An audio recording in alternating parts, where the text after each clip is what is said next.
Hallelujah. माझी इच्छा अशी आहे, म्हणजे मला यायचं पण नव्हतं, म्हणजे माझ्या सासूमुळे मी जबरदस्ती आले. आणि आमच्या इकडे चर्च आहे ना, तर सकाळी पण 5ची प्रार्थना राहते. तिथे पण माझं मन असं बिलकुलच माझं मन नव्हतं, पण तरी पण माझी सासू होती म्हणून मी जबरदस्ती केली.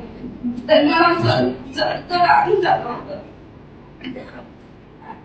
मला ते सासू कुणीतरी मारून द्याले.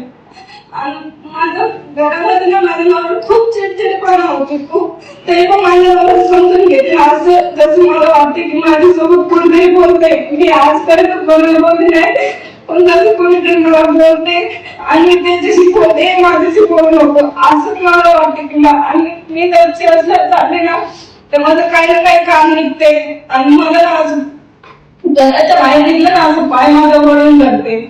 आणि जेव्हा मी इथं आले तेव्हा माझं मन नव्हतं, काही नव्हतं, पण मी इथे येऊन बसलेली तर देवीला हात ठेवलं, ते एकदम अंगातून काहीतरी निघून गेलं असं वाटलं मला. म्हणून मला म्हणून प्रभूचे धन्यवाद.